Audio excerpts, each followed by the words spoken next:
If you watched the last video, you'll know that we picked up a very cheap R36 estate from auction. It's got 189,000 miles on it and it sounds amazing. One of the main reasons it was so cheap was because it has no MOT. So to rectify this, I'm pleased to announce that I've teamed up with eBay UK to get this thing up to scratch. Like most of you DIYers out there, it's been the go-to place for me when sourcing parts for the various projects. And with it currently being MOT season, it made perfect sense to collaborate on the Passat. They've even created a section on the website dedicated to MOTs with everything that you need in one place to get your car ready. Whether it's something simple like a set of wiper blades or a full suspension and brakes overhaul, with over 7 million items available, you're bound to find what you need. Now back to the Passat, let's do a quick recap on what we found in the introduction video. On the engine side of things, there was a bit of a timing chain rattle when we collected it. I attempted to fix this with a new upper tensioner, but this didn't really go to plan, so I ended up throwing the old one back in until we do the complete timing chain job. Despite this, the car does run pretty good once it's warm, but the most noticeable thing was the oil leak around the rocker cover. This indicates a worn out gasket, so that is one of the items on the agenda today, as you can see here on this shiny new table. Along with that, I've got the various intake manifold gaskets, as we're going to be splitting that apart to get access to the rocker cover, as well as a set of new OEM spark plugs. We did also get the car up on the lift for an underside inspection. It seems like a pretty genuine vehicle, but the one thing I did notice was a few cracked bushes, mainly on the front control arms. They've clearly been due for a while now, as prior year MOT history showed it to be an advisory, and the solution I found to this was to just buy a complete front arm kit off eBay. I always prefer to do it this way, as it's a more cost-effective solution, and you're going to be under there, so why not do it all properly in one go. The kit also comes with new ball joints and drop links. Now the rear of the car did display a lot more rust compared to the front, as there's a lot less aluminium being used, and ultimately the best way to solve this is going to be dropping the subframe and just refurbishing everything. But nevertheless, I've picked up an equivalent rear arm kit from eBay as well. It comes with the two lower arms as well as the upper camber arm and also the drop links. But yeah, both of the kits I've shown you here today are of OE quality, so you got nothing to be worried about in that department. They're just at a more reasonable price, and links to them will also be down below in the description. Now that's pretty much the bulk of items that we're going to be installing,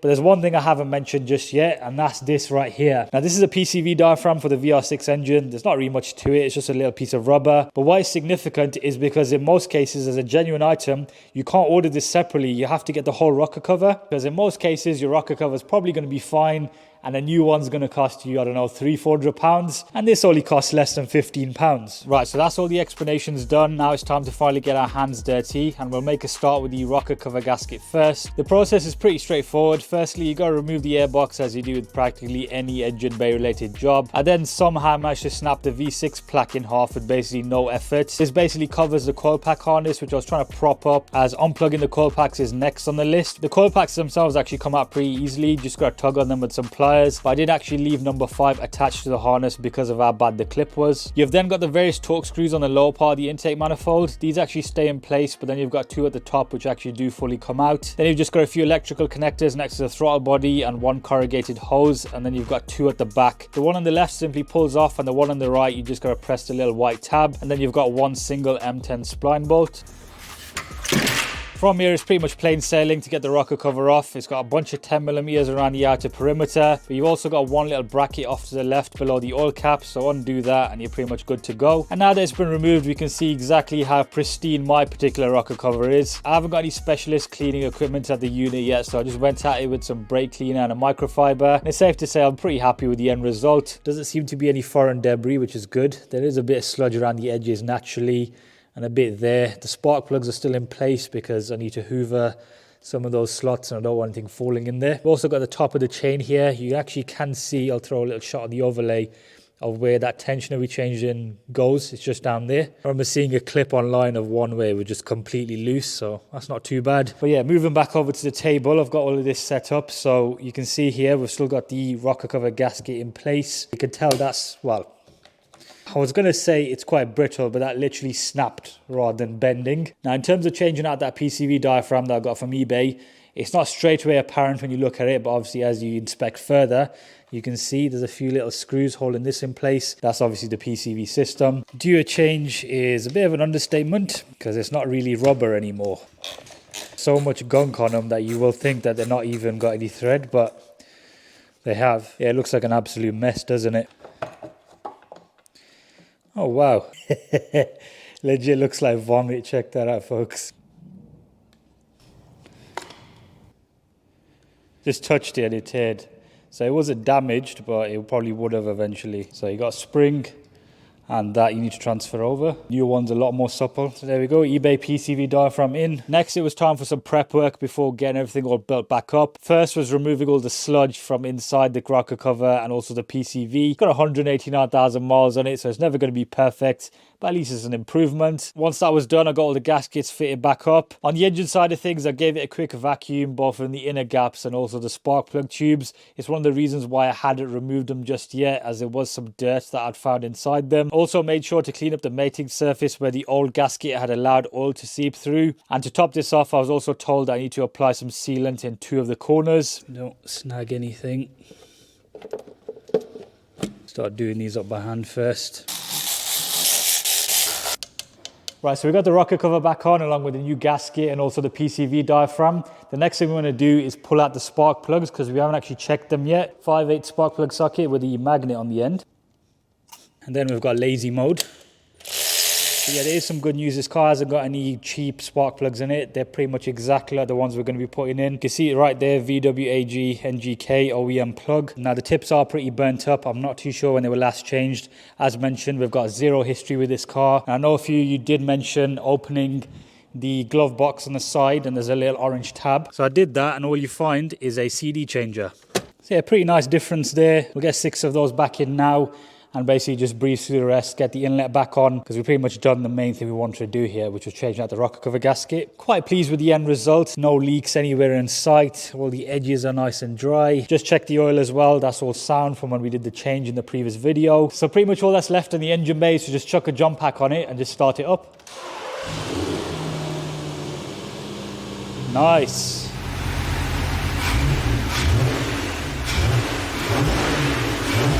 Now that we were done with the engine bay, it was time to get the R36 up onto the lift for the underside work. And straight away, I got a nice surprise. The retaining screw for the front passenger brake disc was completely loose. Easily remedied, of course. Now, I put some penetrating spray on this overnight to let it soak in, and I just tested a few and they seem to be coming off okay. The top nut for the ball joint is going to be a bit tricky to get to, so we may want to remove the drive shaft bolt, which is a 24mm. Now onto the topic of these front arms. Long-time viewers of the channel will recall that I've changed these out a number of times on similarly aged VW Group project cars. A good example of this was the Mark V Edition 30, where as part of that car's handling overhaul, I actually fitted this exact eBay B6 Passat front arm kit to it. And my reasoning for doing so is it's actually an upgrade for the Golf, as they come with cast arms from the factory. So you get a bit of weight saving for a relatively low price, as well as them looking pretty cool as a result. Now based on this past knowledge, I didn't really anticipate any challenges with this particular job. However, as with most things on this channel, it did end up putting up a pretty good fight. The issue I found was the front bolt on the control arm is actually obscured on both sides on the R36. Usually it's just the one on the gearbox side that's normally a bit of a problem, but what it did mean was I was going to have to drop the full subframe. I did allow for this in my planning, so I ordered new stretch bolts in advance and also a vertical standing jack thing, but unfortunately that didn't want to cooperate, so I had to resort to using a shelf with a box on top of it to balance the subframe. There's a bunch of 18mm involved and a few 16mm, so nothing too complex. There we are.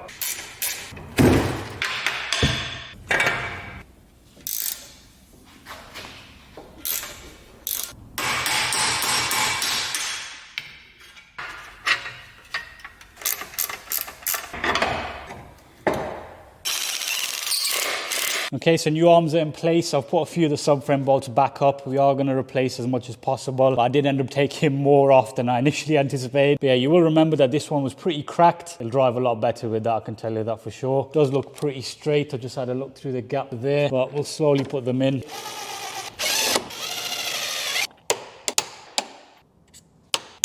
Next, we're going to move on to the drop links. It should be relatively straightforward. It attaches there onto the strut assembly and there onto the anti-roll bar. You've either got an Allen head in the middle or a Torx. I've just checked and I believe these are T30s. Just move it slightly with this.